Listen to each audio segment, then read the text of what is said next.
Bismillahirrahmanirrahim. Assalamualaikum warahmatullahi wabarakatuh.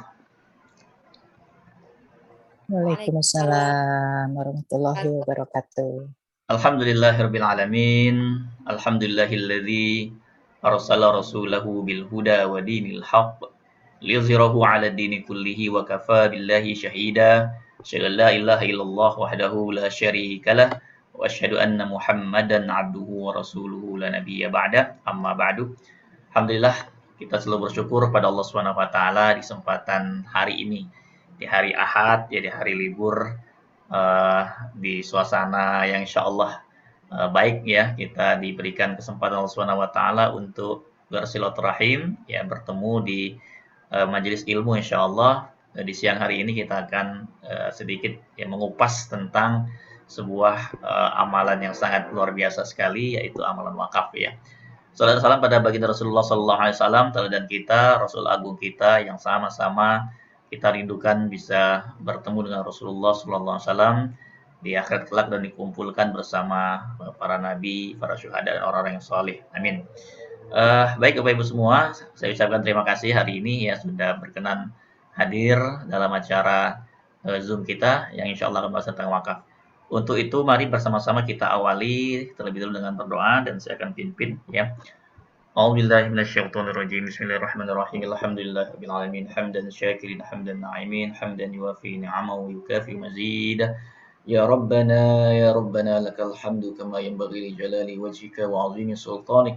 Allahumma shalli wa sallim wa barik ala sayyidina wa maulana Muhammadin salatan tunjina biha min jamil ahwali wal afat wa taqdi lana biha jami'al hajat وتطهرنا بها من جميع السيئات وترفعنا بها عندك على الدرجات وتبلغنا بها أقصى الغايات من جميع الخيرات في الحياة وبعد الممات. Allahumma ya Allah ya Tuhan kami, berkahilah hidup kami, mudahkan dalam setiap urusan kami, tambahkan iman ilmu kepada kami.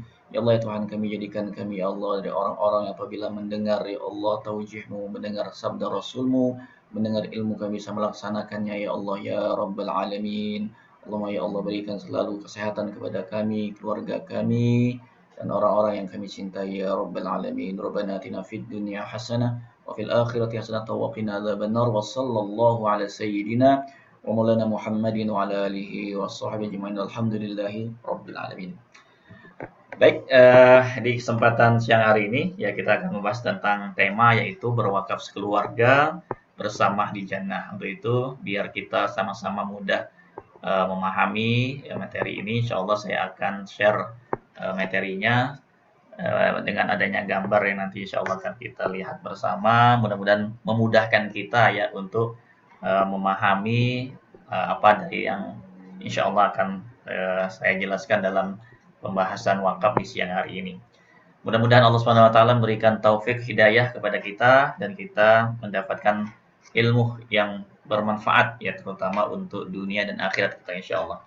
Baik, siang hari ini kita akan bahas tentang wakaf sekeluarga ya, berwakaf sekeluarga bersama di jannah. Amin. Baik, perkenalan ya, nama saya Zulhamdi. Kami ada dari sahabat Quantum Wakaf ya. Aktivitas kami sehari-hari adalah senantiasa memberikan edukasi ya, dan menceritakan tentang wakaf ya, mengajak umat berwakaf ya, memberikan informasi tentang perwakafan ya. Dan kami punya misi bahwa setiap keluarga itu kami ajak ya untuk bisa berwakaf sekeluarga, berwakaf dalam jumlah yang maksimal sehingga setiap anggota keluarganya bisa punya nilai wakaf ratusan juta ya, insya Allah. Amin ya rabbal alamin. Nah, tujuannya apa? Insya Allah bersama-sama di surga sebagaimana tema pembahasan kita di siang hari ini. Nah, kenapa kita membahas wakaf ya? Karena memang tidak semua orang ya tertarik untuk datang ke kajian atau pembahasan tentang wakaf ya. Butuh perjuangan memang ya untuk kita hadir, untuk kita membuka diri, untuk kita mau mendengarkan, memang butuh hidayah ya, butuh taufik dari Allah Subhanahu wa taala. Alhamdulillah ya Allah memudahkan kita untuk sama-sama bersemangat ya, datang mendengarkan tentang wakaf. Jadi kenapa harus berbicara tentang wakaf hari ini ya? Karena memang ketika diajak berbicara wakaf hari ini tidak semua orang langsung mengiyakan gitu ya. Ah, masih ada waktu, masih ada kesempatan di hari-hari berikutnya gitu. Nah, wakaf nanti aja. Jadi memang ada beberapa ungkapan ketika kita mengajak berwakaf, mereka menyampaikan seperti ini, bukannya wakaf itu kan kalau sudah mampu. Ya kalau belum ada kemampuan ya tentu tidak harus dong ya, dan Allah juga nggak memaksa seorang hamba ya atau membebani umatnya untuk apa? Ya untuk melaksanakan sesuatu yang di luar kemampuan mereka. Gitu. Jadi kenapa seperti ini? Karena memang beranggapan wakaf itu jumlahnya harus besar gitu ya, harus dalam bentuk tanah, harus dalam bentuk mungkin bangunan masjid dan seterusnya seperti itu ya. Nah, wakaf nanti aja. Itu kan kalau orang sudah usianya lanjut ya, mereka yang sudah mau meninggal dunia, nah mereka itu butuh persiapan amal solih, butuh sesuatu yang akan menemani mereka dalam kubur. Kalau kita belum tua, masih ada harapan hidup masih lama, maka nggak usah dulu bahas tentang wakaf. Nah, itu ungkapan yang kedua ya. Yang ketiga juga ada yang mengatakan seperti ini ya. Ya, saya kan masih muda ya. Masih belum 40 tahun lah. Masih banyak impian ya, masih banyak cita-cita yang harus diwujudin ya, masih banyak keperluan ya.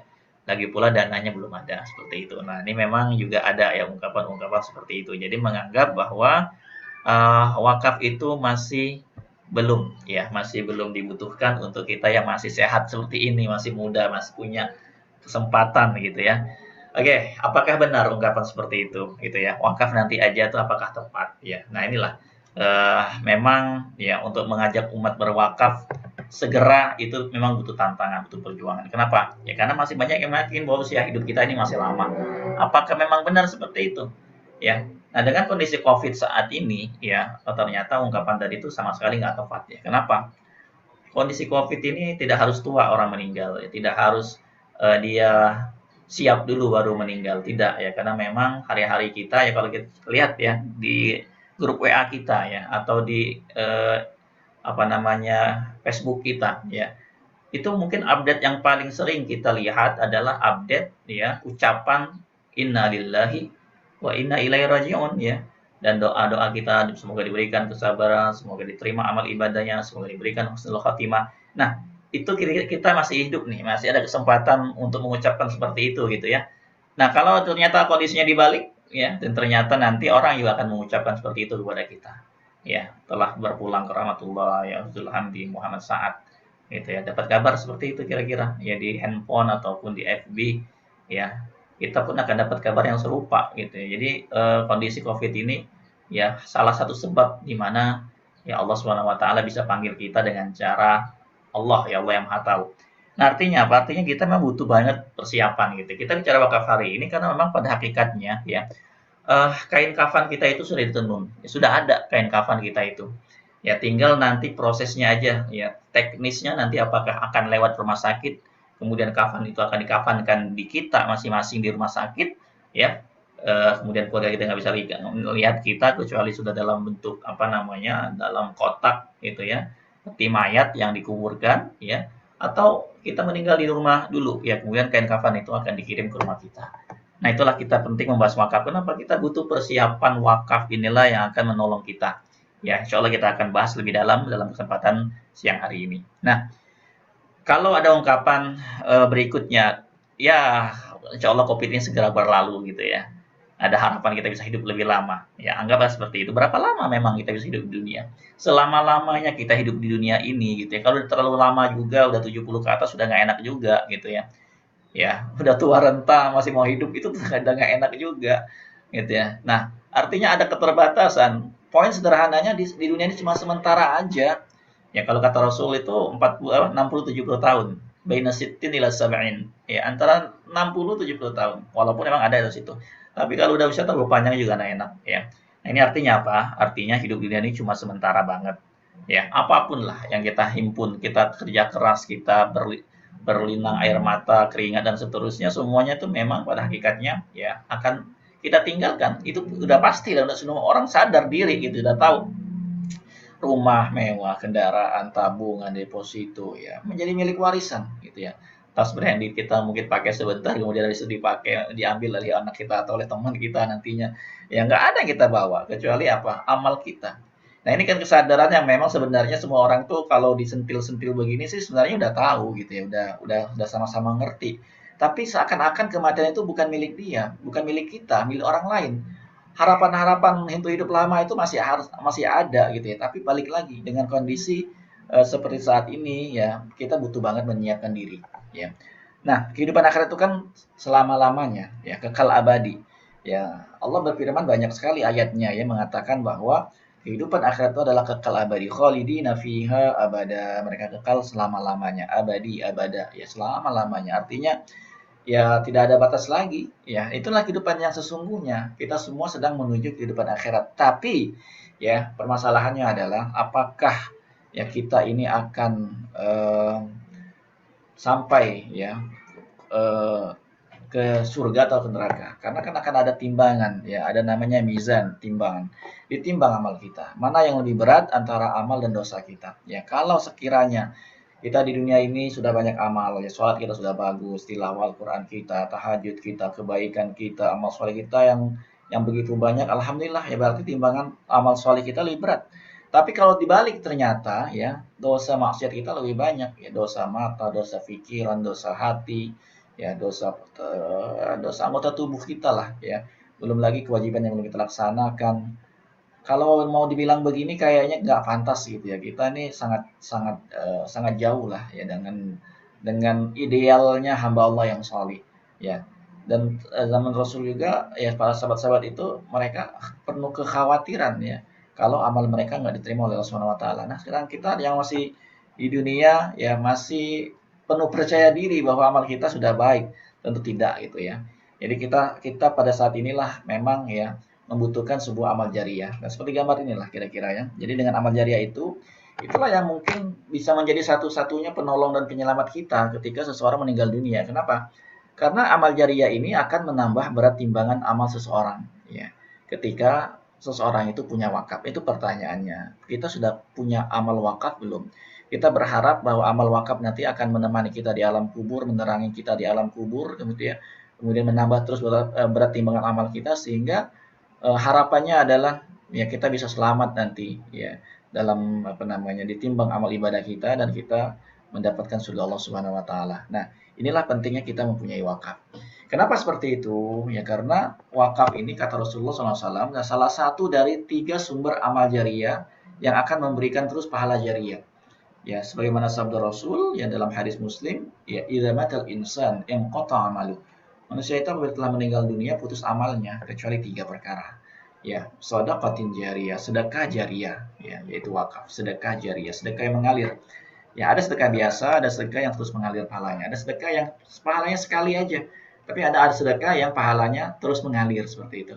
Yang kedua ada yang namanya ilmun yuntafa'u bih, ilmu yang bermanfaat. Artinya punya amal ilmu yang kita ajarkan ya kepada orang lain dan ilmu itu diamalkan. Selagi ilmu itu masih diamalkan, insya Allah pahala yang kita terima pun akan terus mengalir. Yang ketiga ya yaitu anak yang solih. Nah ini anak yang mendoakan orang tua ya, ya da'ulah di situ. Jadi anak yang solih dan mendoakan orang tua. Ya tentang doa ini sendiri kadang-kala untuk sholat sendiri aja kebanyakan kita selesai sholat zikir pun enggak gitu ya, apalagi mau berdoa, apalagi mau mendoakan orang tua. Dan apakah secara kontinu, konsisten setiap 5 waktu, setiap sholat mendoakan? Belum tentu juga. Yang berikutnya adalah usia kita pun ada batasnya. Kalau udah meninggal, siapa lagi yang mendoakan kita? Siapa lagi yang mendoakan orang tua kita? Siapa lagi yang akan mendoakan kakek nenek kita? Apalagi mendoakan teman-teman kita? Sangat jarang. Paling ya kita mendoakan itu ketika kita dapat kabar. Ya, innalillahi wa inna ilaihi doain ya Allah mudah-mudahan selalu diberikan apa namanya diterima amal ibadahnya, diberikan husnul khatimah, dikumpulkan di surga. Ya doa-doa kita seperti itu. Tapi apakah di hari berikutnya kita mendoakan yang sama? Enggak, ya. Ya kan? Sederhana ya kabar orang meninggal tuh si teman kita fulan fulana kita doain hari ini tapi pada besok kita mendoakan lagi enggak ya kan lupa udah. Nah seperti itulah maka disinilah kita penting banget punya amal jariah. Kenapa setiap orang itu penting punya amal jariah ya pada hakikatnya karena kita ini cuma akan menempati ya ruang sempit ya di bawah tanah yang sangat gelap sekali ya yang kita semua dalam proses menuju ke sana ya tidak ada apa namanya pilihan ya kita kuburannya mau mewah kayak gimana juga tetap gelap ya tetap yang kita pakai hanyalah kain kafan ya. Nah pada saat itulah nanti amal jariah kita itulah yang akan menemani ya kan anak pulang istri pulang kendaraan pulang Yang menemani apa? Yang menemani ya amal, ya sholat kita, sedekah kita, ya, dan amal-amal kebaikan kita yang lain, gitu ya. Nah, ketika amal jariah itu eh, di apa namanya dipakai atau dimanfaatkan oleh orang lain, pada saat itulah kita terus menerima amal ibadah kita, gitu ya. Jadi kita sekarang ini sedang mendekati ya kuburan kita, dan kain kafan kita sudah disiapkan seperti itu. Ya. Nah, berikutnya adalah ya firman Allah Subhanahu wa taala ya, kullu nafsin dha'iqatul maut. Ya, setiap yang bernyawa pasti akan mati. Ya, setiap yang bernyawa pasti akan mati. Nah, ini ayat surah Al-Imran 185 ya, ini gambaran foto sebelah kiri itu ya kondisi Covid sekarang ini kan. Setiap hari ya, bukan cuma satu dua ya, itu bisa 15 ya yang dikuburkan dalam sehari, bisa juga 20 gitu ya. Dan banyak sekali kondisi sekarang ini memang ya orang yang ditinggalkan suaminya, ditinggalkan ibunya, tinggalkan anaknya, ya siapapun ya kondisinya memang semua orang akan mengalami itu, merasakan mati. Setiap yang bernyawa, setiap yang punya jiwa ya pasti akan mati. Ya. Wa innama tuwaffawna ujurakum yaumal qiyamah. Dan sesungguhnya pada hari kiamat sajalah disempurnakan amalmu. Ya. Nah, ini ayat yang menarik ya. Faman zuhziha 'anil nar wa udkhilal jannah. Barang siapa yang dijauhkan dari api neraka, dari siksa api neraka, ya wa udkhilal jannah, dan dimasukkan ke surga, faqad faz, dan dia sesungguhnya telah beruntung ya. Kehidupan dunia tidak hanyalah kesenangan yang memperdaya. Wa mal hayatud dunya illa mata'ul ghurur. Kehidupan dunia ini hanyalah kesenangan yang memperdaya. Kayaknya senang gitu ya. Happy kayaknya. Ya. Jalan-jalan, nikmati hura-hura, makan sana sini. Kayaknya happy, kayaknya senang.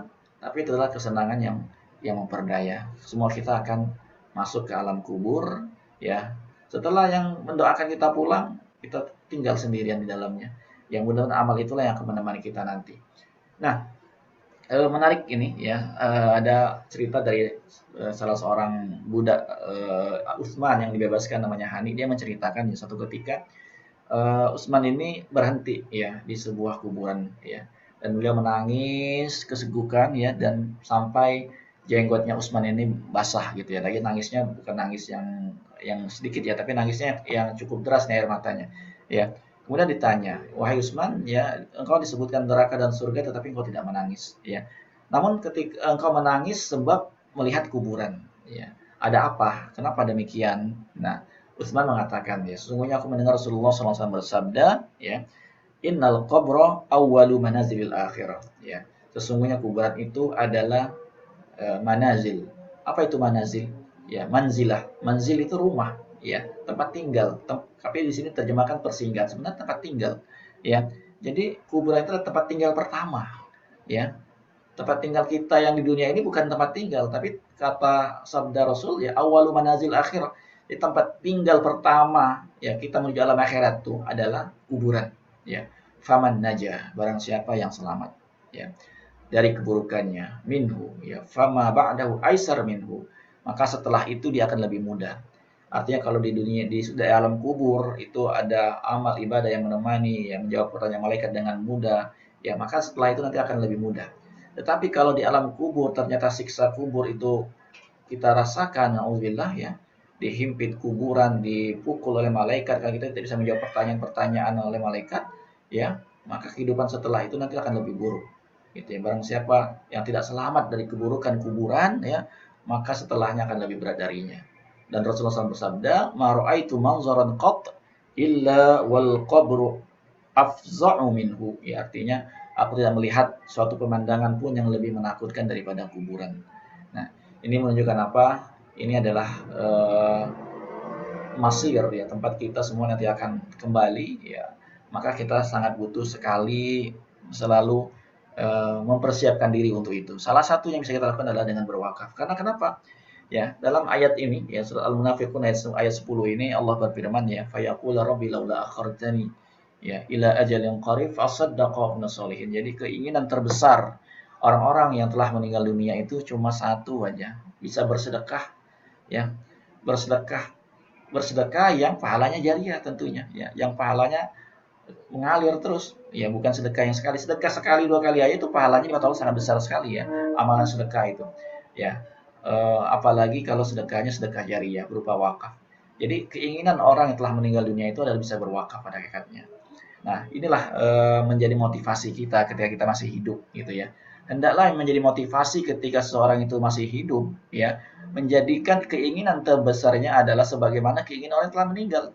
Tapi justru agak membingungkan kita ya, karena keinginan terbesar orang yang telah meninggal itu adalah wakaf, tapi kok kenapa ya wakaf itu tidak menjadi keinginan orang-orang yang masih hidup gitu ya. Aduh nanti dulu gitu ya, nanti nanti aja. Aduh kayaknya hitungannya nih berat, ya masih ada kebutuhan itu godaan-godaan yang memang pasti akan dialami. Tapi dengan mengetahui ayat ini kita insya Allah sekarang mungkin bisa merubah mindset pikiran kita gitu ya, bahwa keinginan terbesar orang-orang yang telah Allah panggil dan sekarang ini berada dalam kuburan, kalau mereka boleh ada pilihan ya untuk bisa dikembalikan ke dunia, diberikan kesempatan hidup sebentar lagi aja, ya mereka tuh semua pengen ya melakukan sebuah amal berupa sedekah ya, sedekah jariyah ya. Dan ini adalah benar dan ini sabda Allah Subhanahu wa taala ya, firman Allah Subhanahu wa taala. Nah, berikutnya ya kenapa kita penting juga mempunyai amal jariyah berupa wakaf untuk sekeluarga gitu ya. Kenapa wakafnya sekeluarga? Ya tadi seperti yang saya sampaikan di awal ya. Ya apa gunanya kita masuk surga sendirian sedangkan dari ada anggota keluarga kita yang masuk neraka atau sebaliknya. Ya. Ada yang keluarga kita masuk surga dan kadang kita tidak masuk surga gitu ya. Nah, keinginan terbesar siapapun yang punya orang tua, ya pasti kita semua punya orang tua pada hakikatnya ya. Karena nggak mungkin kita ada sekarang kalau nggak ada orang tua. Ya, kita kalaupun nggak ada orang tua nggak mungkin kita nggak ada sekarang gitu ya. Jadi keinginan bersama orang tua, bersama mertua, bersama istri, pasangan, suami, anak ya, itu adalah keinginan semua orang. Nah, maka dengan harapan kita semua punya amal jariyah yang diniatkan buat sekeluarga ya, itu harapannya adalah kita bisa berkumpul kembali di surga Allah Subhanahu wa taala kelak, amin ya rabbal alamin. Oke. Nah, sekarang kita masuk ke tema wakaf ya. Apa itu wakaf ya? Wakaf itu adalah sebuah menyerahkan ya, sebagian harta kita ya untuk dimanfaatkan selama-lamanya ataupun untuk jangka waktu tertentu. Ya, sesuai dengan kegunaannya. Buat apa nanti? Apakah buat ibadah, apakah buat kesejahteraan umum ya, atau buat masyarakat umum dan seterusnya. Yang sesuai dengan syariat tentunya. Nah, wakaf merupakan penyerahan harta untuk Allah yang dimanfaatkan untuk kepentingan umat. Jadi inilah wakaf ya. Wakaf itu tidak semua harta kok, hanya sebagian saja yang kita sisihkan ya, kita berikan ya untuk bisa dimanfaatkan ya untuk umat selama-lamanya ataupun dalam jangka waktu tertentu yang kita bisa sebut dengan jangka wakaf berjangka. Nah, pada hakikatnya harta itu kan adalah milik Allah Subhanahu wa taala ya. Yang kita punyai sekarang ini pada hakikatnya memang udah hanyalah titipan saja. Nah, kita kembalikan lagi itu harta itu untuk Allah Subhanahu wa taala yang nantinya dimanfaatkan untuk umat ya, untuk masyarakat, untuk kepentingan umum. Nah, itu disebut wakaf. Nah, wakaf ada beberapa istilah ya yang disebut dengan wakif. Wakif itu orang yang berwakaf. Ya, ini yang membedakan wakaf dengan sedekah biasa gitu ya. Karena wakaf ini ada rukun ya. Yang kedua adalah mauquf, yaitu apa yang diwakafkan, harta yang diwakafkan. Kemudian ada namanya mauquf alaih, yaitu nanti orang-orang yang akan menerima manfaat dari wakaf kita. Ya, kemudian ada nazir, yaitu lembaga yang nanti akan mengelola wakaf tersebut ya. Kemudian ada namanya juga ikrar wakaf. Nah, kenapa perlu ada ikrar? Inilah yang membedakan antara ya, sedekah biasa dengan wakaf. Karena wakaf ini perlu diikrarkan, ya perlu diungkapkan, ya perlu disampaikan. Ya, kalau sedekah udah kita kasih aja sedekah seperti itu selesai. Tapi kalau wakaf tidak, wakaf harus disampaikan. Ini wakaf saya untuk kepentingan dakwah, untuk pendidikan, untuk masjid dan seterusnya. Seperti itu ya. Baik. Nah, pertanyaan berikutnya ya, apakah wakaf ini ada di zaman Rasul dan dicontohkan Rasulullah SAW? Tentu ya, kita ingin mengamalkan ya, meneladani Rasulullah SAW dengan melakukan wakaf. Rasulullah SAW ketika datang pertama kali ya ke kota Madinah, ya Rasulullah membangun masjid. Ya, yang kita tahu bahwa ketika Rasulullah membangun masjid adalah ya disebutkan dalam sejarah ya, Rasulullah memberi tanah ya dari 2 anak yatim, kemudian tanah tersebut beliau bangun di atasnya masjid dan diwakafkan. Nah, ini luar biasa ya. Masjid Nabawi yang kita lihat gambarnya ini begitu megah, begitu luar biasa ya. Apakah karena kemegahannya orang datang ke sana? Bukan ya. Apakah karena keindahannya orang datang ke sana? Tentu juga bukan. Ya. Orang datang ke sana adalah karena ingin berziarah ke Rasul Sallallahu Alaihi Wasallam, ya, berziarah ke manusia agung, ya, yang kita semua sangat rindu, ya, ingin bisa langsung menyampaikan ucapan salam kita kepada baginda Rasulullah SAW, ya. Ketika kita bisa menyampaikan depan makam beliau, Assalamu alayka ya Rasulullah, ya Assalamu alayka ya Habiballah, ya warahmatullah wabarakatuh. Laqad ballaghta risalah wa addaital amanah wa nasahtal ummah dan seterusnya. Ya, ungkapan-ungkapan kita sampaikan bahwa eh, selamat sejahtera kepadamu ya baginda Rasul. Ya, kau telah menyampaikan amanah, ya, kau telah menyelesaikan dakwahmu. Ya, jadi kita berterima kasih kepada Rasulullah SAW sehingga dengan adanya Rasulullah SAW kita mendapat hidayah. Kita bisa mengenal Allah Subhanahu wa taala. Kita bisa menjadi hamba Allah Subhanahu wa taala. Ya. Nah, kemudian kita salam kepada Abu Bakar yang ada di samping beliau, kepada Utsman, kepada Umar ya yang berada di samping Abu Bakar. Inilah kerinduan kita semua ya bisa berziarah ke Masjid Nabawi untuk apa? Tujuannya berziarah ke Rasulullah Shallallahu Alaihi Wasallam. Ya, fadilah masjid ini ya sholat di dalamnya adalah 1000 kali dibanding kita sholat di masjid di luar Masjid Nabawi ini.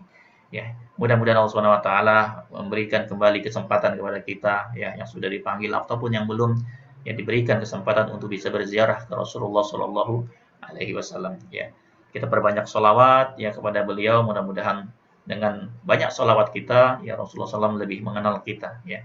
Kita dikenal karena kenapa? Karena lisan kita adalah lisan senantiasa bersalawat kepada baginda Rasulullah Shallallahu Alaihi Wasallam ya.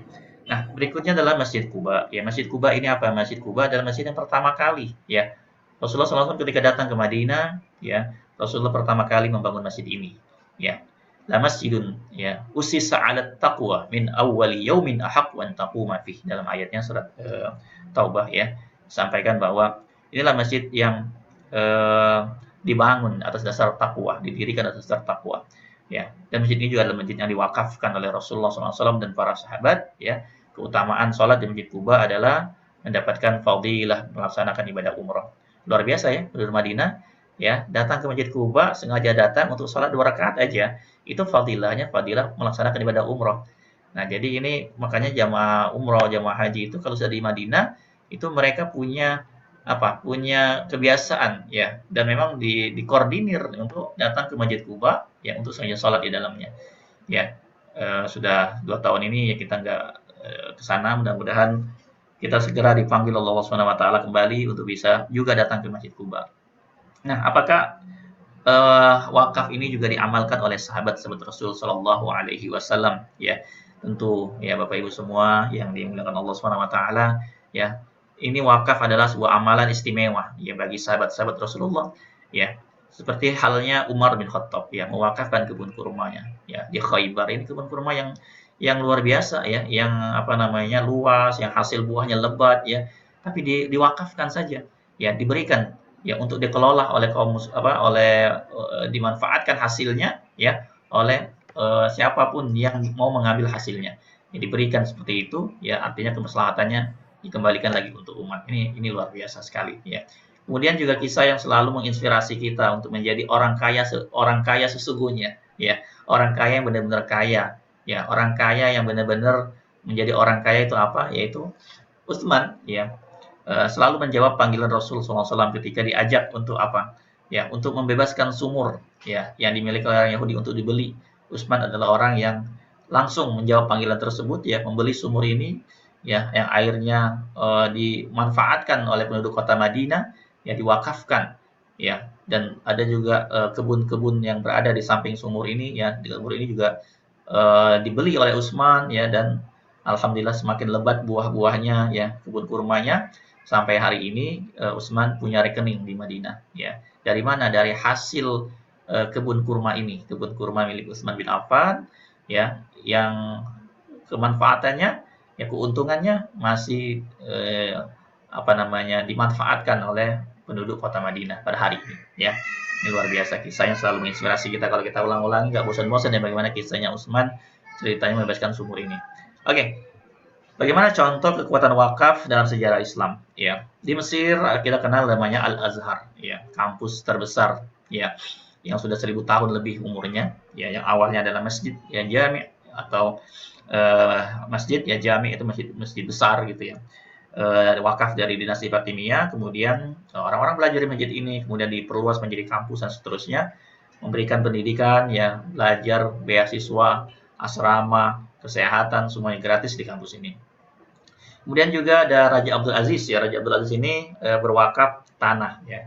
Jadi tanah yang dekat Masjidil Haram yang sekarang dibangun hotel Abrojil Bait ya, atau orang lebih mengenal dengan namanya Menara Zamzam ini, dibangun di atas tanah wakaf ya. Tanah wakaf Raja Abdul Aziz, yang mana ya dari keuntungan menyewakan tanah wakaf ini ya hasilnya akan diberikan untuk pembiayaan Masjidil Haram ya. Operasional Masjidil Haram ya, seperti mereka yang bekerja sebagai pembersih lantai ataupun yang ngurusin Zamzam dan lain sebagainya, yaitu mendapatkan pembiayaan dari keuntungan wakaf ini ya. Kemudian juga ada namanya Syekh Buga Al-Aci ya, Al-Aceh ya, sebenarnya seperti itu ya, orang menyebutnya Al-Aci ya, Aceh. Ini adalah orang asli Aceh yang datang ke Mekah pada waktu itu. Dia juga menjadi orang kaya di sana dan punya tanah di Masjidil Haram awalnya. Kemudian tanah tersebut dibeli lah oleh pemerintah Arab Saudi dan dipindahkan tanahnya ke posisi yang agak jauh sedikit ya. Tapi tanah itu adalah tanah wakaf ya, yang dalam wasiat wakafnya dia menyampaikan untuk apa? Hasil dari wakaf ini nanti tolong ya diberikan haknya untuk orang-orang asal Aceh yang datang ke Mekah untuk melaksanakan ibadah haji, seperti itu ya. Nah, ini punya apa namanya, wakaf Baitul Aceh ini punya banyak hotel ya, sekitar 5 atau 7 hotel yang memang sampai hari ini masih ada di Mekah. Nah, tentu pertanyaan ini adalah buat kita semua yang hadir ya. Apakah ada keinginan ya di hati kita untuk mendapatkan kemuliaan dari Allah Subhanahu wa taala dengan berwakaf ya. Sekaligus kita bisa meneladani Rasulullah Shallallahu alaihi wasallam. Kira-kira kalau pada pertanyaan seperti ini ya, apa jawaban kita ya? Ya, tentu pasti kita akan menjawab iya. Ya, pasti kita semua pengen mendapatkan kemuliaan dari Allah ya, dan bisa meneladani Rasulullah dengan bisa juga berwakaf seperti kisah-kisah yang kita sebutkan di atas tadi. Nah, pertanyaan berikutnya, kalau memang kita mau mendapatkan kemuliaan Allah dan meneladani Rasul, mau nggak kalau kita berwakaf untuk dakwah dan pendidikan ya 500 juta ya. Kalau hari ini ada di rekening kita 500 juta ya, baik itu deposito kita ataupun mungkin logam mulia kita ataupun aset kita, ya kita tukar ya. Kita tukar dengan wakaf ya, kita berikan itu untuk jadi wakaf, kira-kira bagaimana ya.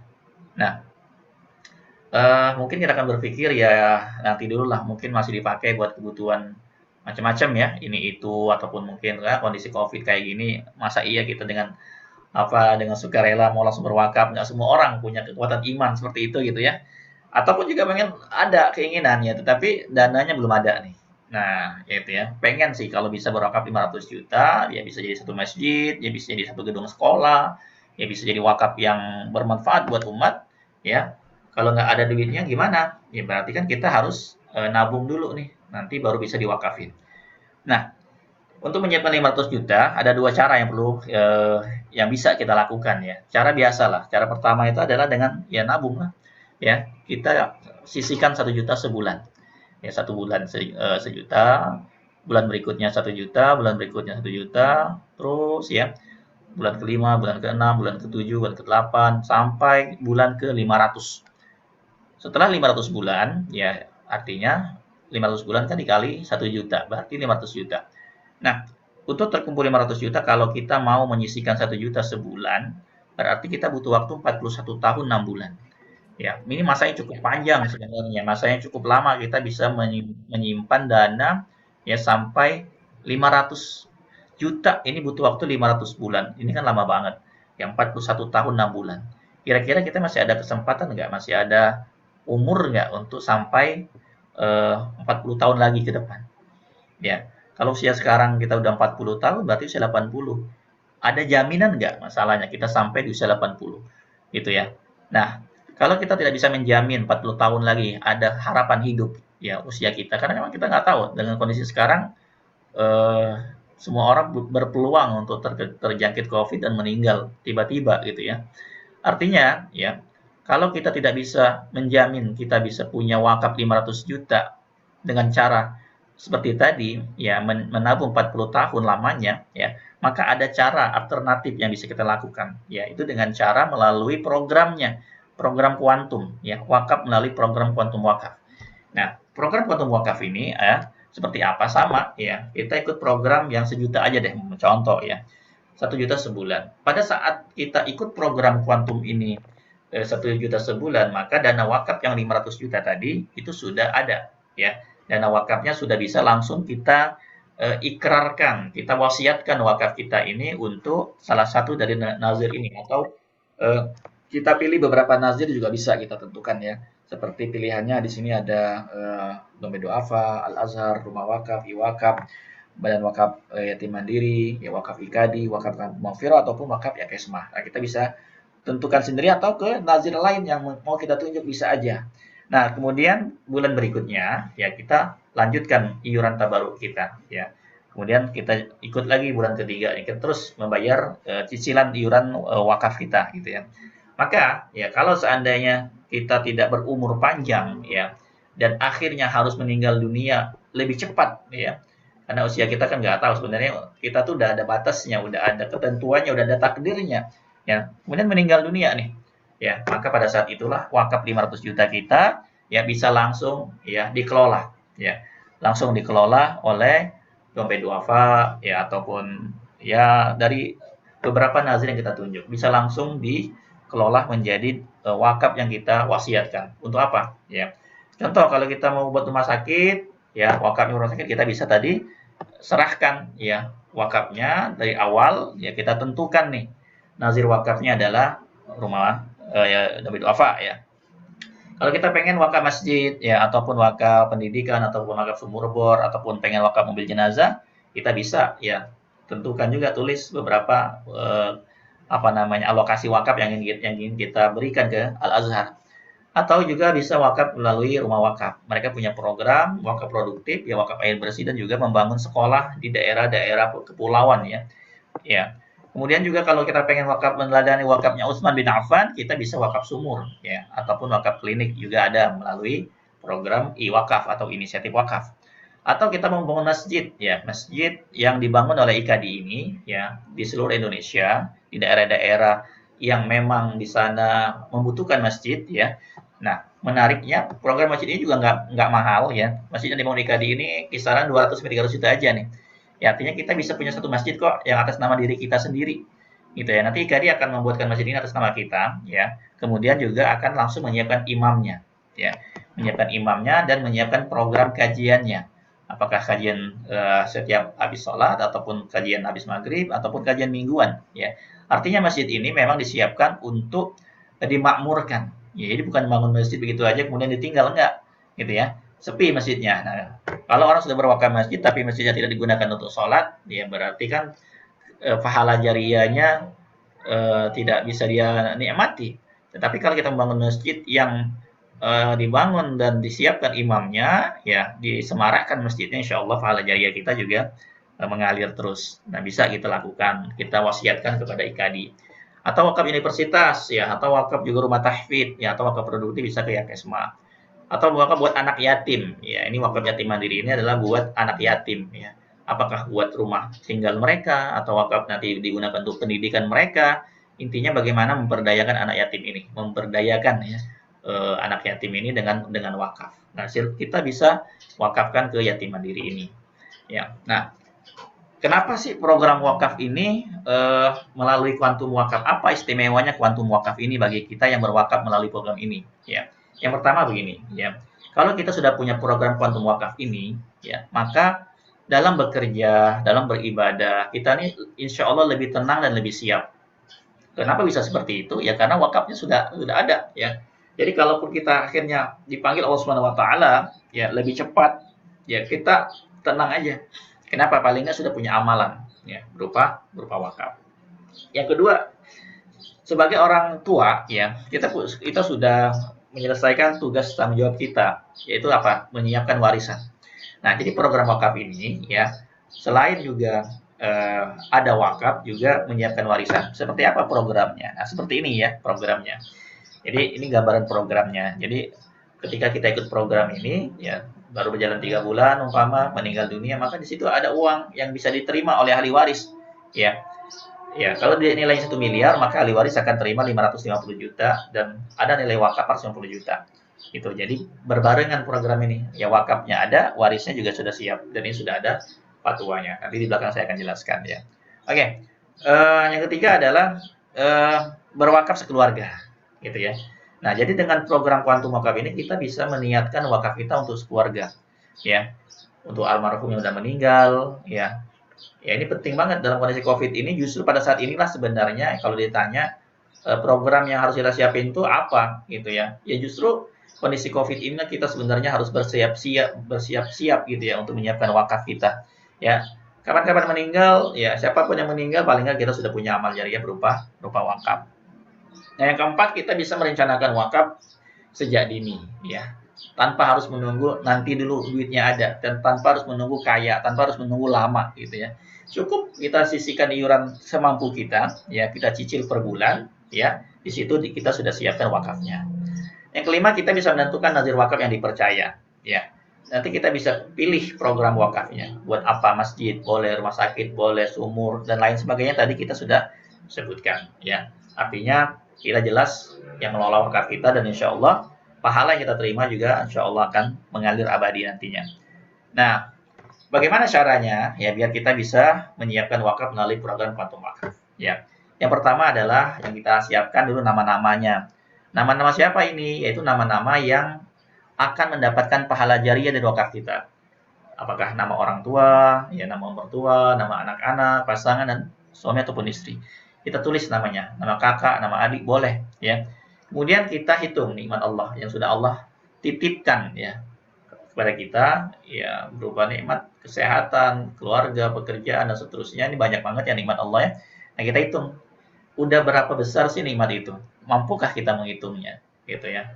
Nilainya udah 5 miliar, 10 miliar, 100 miliar, 1 triliun. Ada nggak seperti itu nilainya? Nah, lalu kita hitung nih. Dengan nikmat yang begitu banyak ini boleh nggak kalau kita ambil ya sekian rupiah? Ya, berapa rupiah nih yang pantas? Kita kembalikan lagi kepada Allah Subhanahu wa taala dalam bentuk wakaf setiap bulannya. Ini contoh saja ya kalau kita bisa dengan keikhlasan hati yang dari hati kita paling dalam kita 10.000 deh ya. 10.000 saya rasa angka yang sangat ringan ya, insya Allah siapapun juga bisa. Maksudnya bagaimana? Maksudnya penjual bubur ayam yang lewat depan rumah kita, atau penjual somai, ya atau ketoprak yang lewat setiap hari depan rumah kita itu menawarkan gitu ya. Itu kan paling nggak satu piringnya itu bisa 10.000 atau 15.000 ya. Nah, kalau kita sisihkan 10.000 saya rasa bisa. Ya. Ketoprak aja jualan itu abang-abang itu menyisihkan satu piring ketopraknya buat wakaf juga bisa dia. Jadi satu piring ini buat wakaf deh. Itu bisa, artinya kan sangat mungkin. Nah, kita hitung. Kalau keluarga kita ada 5, berarti 50.000. Kalau anggota keluarga kita yang mau kita wakafkan ada 10 orang, berarti kan 100.000. Gitu. Ikhlas nggak kita? Gitu ya. Nah, tadi kalau di jumlah per hari 10.000 mungkin ringan, tapi kalau dikali 30 hari, ya kadangkala setan udah mulai menakut-nakuti kita gitu ya. Dalam ayatnya itu ada asyaitonu ya'idukumul faqra wa ya'murukum bil fahsya. Setan itu menakut-nakuti kamu dengan kekurangan, dengan kemiskinan. Oh, janganlah kalau 100.000 per hari kan 30 hari 3 juta. 3 juta banyak banget gitu ya mulai ya. Mulai hati kita bimbang, mulai hati kita ragu gitu ya. Aduh 1 juta sebulan berat. Aduh, nah itulah perasaan-perasaan seperti itu. Nah, kalau memang perasaan itu ada di hati kita, maka mari coba kita lihat lagi ya. Harta nikmat Allah yang Allah kasih selama ini itu pantas nggak sih kalau kita hitung-hitung ya, kalau kita pikir-pikir ya apa namanya yang membuat kita akhirnya menunda lagi wakaf kita gitu ya. Padahal ya untuk kehidupan kita yang kekal abadi akhirat itu adalah suatu yang kekal abadi yang seharusnya kita benar-benar mau ya untuk ikhlas sisihkan untuk wakaf kita. Nah, mudah-mudahan kita udah tahu angkanya tadi ya. Kemudian gimana caranya? Ya, anggaplah kita bisa 2 juta sebulan, ya minimal 1 juta sebulan gitu ya. Ya angka-angka itu kita yang sendiri yang tahu ya, yang pantas berapa yang kita mau sisihkan buat wakaf. Nah, berikutnya adalah ya apa syaratnya? Ya, yang pertama kita siapin KTP kita ya untuk apa nanti ya akan dibuatkan programnya sesuai dengan data kita tentunya ya.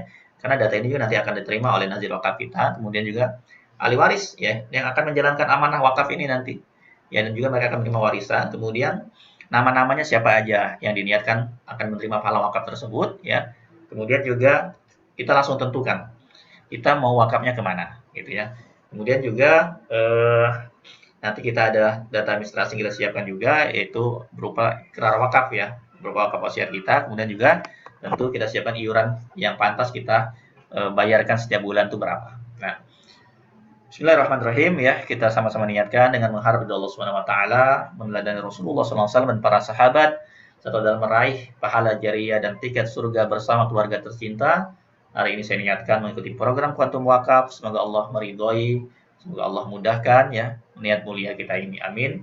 Ya rabbal alamin. Minimal niat dulu ya. Dengan niat itu pahala udah dicatat. Kalau kita jalankan dapat 10 kebaikan. Kalau kita tidak jalankan tetap menjadi satu amal kita. Gitu ya. Artinya niat itu tidak rugi. Ya. Nah, saya mengajak ya berwakafnya ke Kampung Maghfirah nih. Ya, kenapa wakaf Kampung Maghfirah? Ya ini saya sebagai sahabat wakaf Kampung Maghfirah juga mengajak ke sini. Kenapa ini program yang dibuat oleh Ustaz Ahmad Hatta ini pendidikan ya dan dakwah. Orang-orang mahasiswa yang kuliah di sini ini gratis ya. Yang dibiayai dari hasil keuntungan lah dari bisnisnya Ustaz Hatta, dari bisnis travelnya, dari bisnis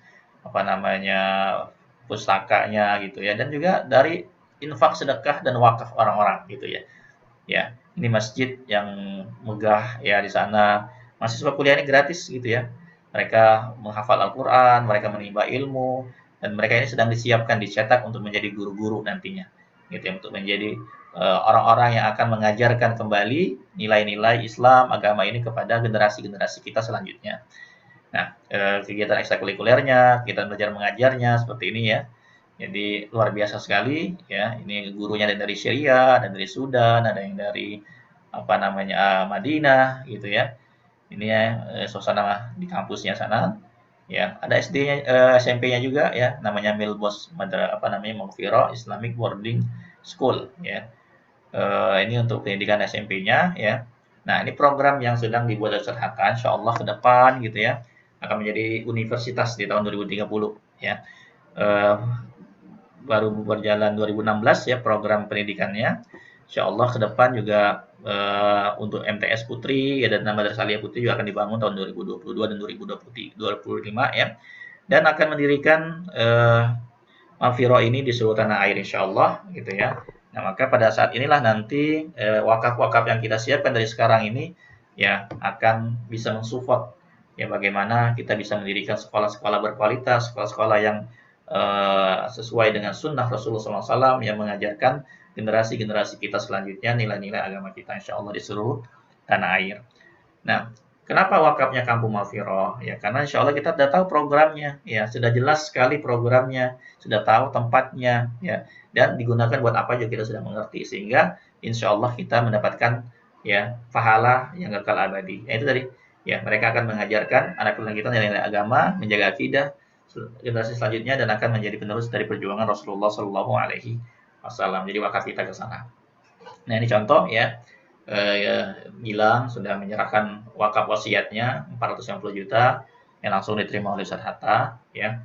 Kemudian juga ada Ibu Mila juga sudah menyerahkan wakafnya 210 juta yang langsung diterima oleh Ustaz Hatta juga ya.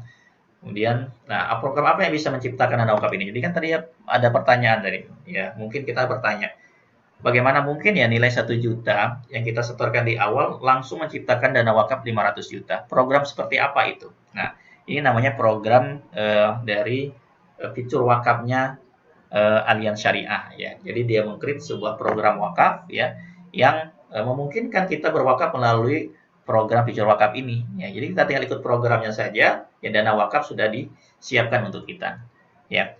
Nah, program wakaf seperti ini sesuai dengan fatwa enggak sih? Ada fatwanya enggak ya? Tentu program ini sudah sesuai dengan Fatwa Dewan Syariah Nasional Majelis Ulama Indonesia gitu ya, Fatwa nomor 16 tahun 2016. Jadi programnya sudah berjalan lama sebenarnya ya, dan memang saat ini sudah dijalankan oleh Al-Azhar itu sejak 2016, dan sudah banyak sekali dana wakaf yang bisa dihimpun dan dikelola ya melalui program ini. Nah, ini juga sudah diawasi selalu ya oleh Dewan Pengawas Syariah. Artinya kita nggak usah khawatir karena program ini ya Dewan Pengawas Syariah sudah ada gitu. Jadi ada Ustaz Dr. Umar Hidayat dan Dr. Rahmat Hidayat yang mengawasi program ini. Nah, pertanyaan berikutnya juga mungkin akan ada timbul gitu ya, aman nggak dana saya? Uang yang kita kelola tadi ya kita taruh melalui program wakaf ini bisa dijamin nggak keamanannya, profesionalnya? Ya, kita nggak usah khawatir ya karena lembaga Aliansi Syariah ini adalah yang merupakan lembaga keuangan terbaik di Indonesia saat ini, gitu ya. Dan banyak sekali menerima penghargaan-penghargaan. Ya, dan apa kata Pak Habibie? Ya, Pak Habibie bilang asuransi besar itu adalah Allianz, gitu ya. Ada videonya. Ya, dan beliaulah yang membawa, mengenalkan ya Allianz ini ke Indonesia. Gitu. Ini orang yang berjasa yang membawa program apa namanya Allianz ini ke Indonesia. Ya, ini videonya tapi saya lewatin aja ya karena agak sering error ya kalau di setel. Nah, ini kekuatan perusahaannya jadi aman insya Allah, sangat sehat dan sangat kuat sekali dan kelolaannya juga ada 2,3 triliun US dollar gitu. Nah, keunggulan programnya ini ya yang dibuat oleh Allianz Syariah ini apa? Yang pertama berkah. Kenapa berkah? Ya karena insya Allah pahala yang kita terima akan mengalir terus ya. Kemudian yang kedua adalah istimewanya ringan. Ya kita bisa berwakaf sesuai dengan kemampuan kita. Ya bisa kita mulai dengan 10.000 per hari atau 300.000 per bulan gitu ya. Kemudian juga amanah, insya Allah amanah. Kenapa? Karena kita sudah bekerja sama dengan nazi-nazi yang terpercaya. Kemudian sumbangsi, kenapa? Ya program-program yang tadi itu bermanfaat untuk ekonomi umat ya, rumah sakit, sumur, gitu ya, sekolah. Nah itu kan kemanfaatannya jelas gitu ya. Nah, apakah sudah ada dana yang tersalurkan melalui program wakaf ini? Tentu sudah ada. Ya salah satunya adalah ini sudah diserahkan wakafnya ya melalui Nazir Wakaf, inisiatif wakaf diterima oleh Ustadz Ahmad Yusuf ya, yaitu wakaf dari seorang bapak yang telah meninggal dunia, diserahkan oleh ahli warisnya, ibu istrinya dan anak sulungnya ya. Wakaf ini nanti diwasiatkan adalah untuk wakaf sumur dan wakaf pembebasan lahan pesantren, yaitu dalam wakaf yang diberikan oleh ahli warisnya ini. Ya, nah jadi hidup kita di dunia ini cuma 3 hari, ya nggak lama. Ya hari kemarin yang tidak mungkin bisa kita ulangi lagi. Hari inilah kesempatan kita untuk beramal jariah ya dan besok belum tentu kita bisa menemuinya lagi gitu ya. Nah, kata Umar ya suatu ketika beliau dengan sahabat-sahabat yang lain datang kepada Rasulullah ya. Bersama 10 orang sahabat datang menghadap Rasulullah dan bertanya, "Ya Rasulullah, siapa sih orang yang paling cerdas itu?" Kemudian Rasulullah menjawab, "Orang yang paling cerdas adalah orang yang selalu mengingat kematian ya dan siap menghadapi kematian itu." Itulah orang yang cerdas. Mereka pergi dengan membawa kemuliaan dunia dan kehormatan akhirat. Nah, di antara orang-orang yang sudah menyiapkan bekal akhiratnya melalui wakaf ini adalah Ibu Tia ya. 500 juta nilai wakafnya, kemudian nanti ada Ibu Nur juga 1 miliar wakafnya, Pak Yoga 1 miliar wakafnya, ya kemudian Ibu Klaswara 2 miliar wakafnya, Ibu Olvi tadi pagi saya memberikan testimoni ya wakafnya 710 juta, kemudian ada Aditya kemarinnya lagi yang memberikan testimoni wakafnya 1 miliar ya. Ini Pak Mardianto nanti insya Allah setelah ini ya kita dengar Pak Mardianto sudah ada di Zoom ini nanti akan memberikan testimoni dari wakafnya beliau ya. Kemudian juga ini kita ikrar wakaf ke Kampung Maghfirah, Ibu Sari ya dan juga Ibu Mira Karmelia ya. Nah, harta yang aku wakafkan di atas itu ya. Dari nikmat yang Allah sudah kasih kepada kita ya. Itu sebenarnya tidak sebanding gitu ya. Nikmat Allah itu tanpa batas banyak banget sudah Allah kasih ya. Nikmat yang kita syukuri mungkin juga nggak banyak ya. Apalagi nikmat yang kita wakafkan mungkin sangat jauh sekali ya. Nah, ini ada tabelnya. Jadi kalau kita memulai dari 350.000 pun kita bisa kok berwakaf 250 juta, 225 juta gitu ya. Nanti teman-teman bisa konsultasikan kepada yang mengundang berapa iuran yang bisa kita ikutkan untuk program wakaf ini, gitu ya. Jadi silakan nanti hubungi saja yang mengundang di kesempatan siang hari ini.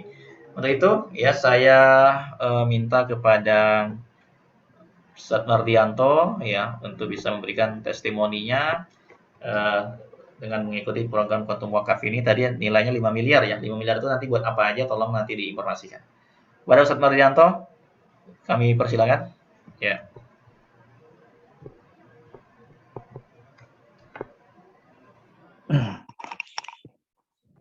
Baik, terima kasih Ustadz Zul atas waktunya yang diberikan. Assalamualaikum warahmatullahi wabarakatuh. Waalaikumsalam warahmatullahi wabarakatuh. Waalaikumsalam warahmatullahi wabarakatuh. Alhamdulillahirabbil alamin. Allahumma shalli ala sayyidina Muhammad wa ala ali sayyidina Muhammad. Amma ba'du. Salam kenal buat teman-teman semua yang sudah hadir di sini. Sedikit saya akan cerita mungkin ya. Namun sebelum cerita, saya ucapkan terima kasih kepada Ustadz Zulhamdi ya yang sudah mengenalkan kepada program ini, dan tentunya kepada Pak Dede Sutrisna yang sebagai perantara berkenalan dengan Ustadz Zulhamdi. Ya, sedikit cerita bahwa inspirasi tentang wakaf ini sejak 2013 ya. Waktu itu saya pernah dapatkan cerita tentang seorang pengusaha Mesir yang dia bersedekah atau berinfak sebulannya itu 40 miliar. Dan itu menjadi inspirasi buat saya. Kemudian yang kedua, tentunya sudah dijelaskan tadi ya dalam contoh wakafnya Khalifah Utsman Sumur Raumah ya, atau Sumur Utsman yang saat ini wakafnya masih ada dan berkembang, bahkan nama rekeningnya masih ada sampai dengan sekarang. Jadi itu dua inspirasi yang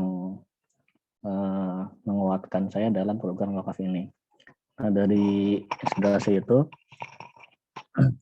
ketika 2013 ketika umroh Ramadan di bulan Juli berazam untuk bersedekah atau berinfak 4 miliar 1 bulan ya, itu 2013. Dan alhamdulillah ketika 2020 ketemu dengan Pak Dede Sutrisna dan Ustadz Zul, ketemu dengan program ini, dan alhamdulillah cocok ya. Maksudnya dari sisi program, dari sisi angka sangat visible lah, sangat visible. Artinya dengan niatan atau dia dengan azam yang untuk sedekah 4 miliar sebulan dengan program wakaf ini kurang lebih sama. Kenapa sama? Karena esensi dari wakaf ini adalah nilainya tidak boleh berkurang, tidak boleh diwariskan, tidak boleh ada 3 poin ya, saya agak lupa ya. Sehingga nilai yang ATM sebulan itu kurang lebih sama dengan program wakaf ini. Gitu. Nah, kemudian program ini sekarang ini namanya program wakaf wasiat ya. Artinya baru bisa diterima manfaatnya ketika kita sudah tiada. Gitu. Nah, untuk itu buat sedikit tambahan ya, saya akan membagi ini ke tiga posisi ya, artinya setelah, ketika, dan sebelum mengenai wakaf ini.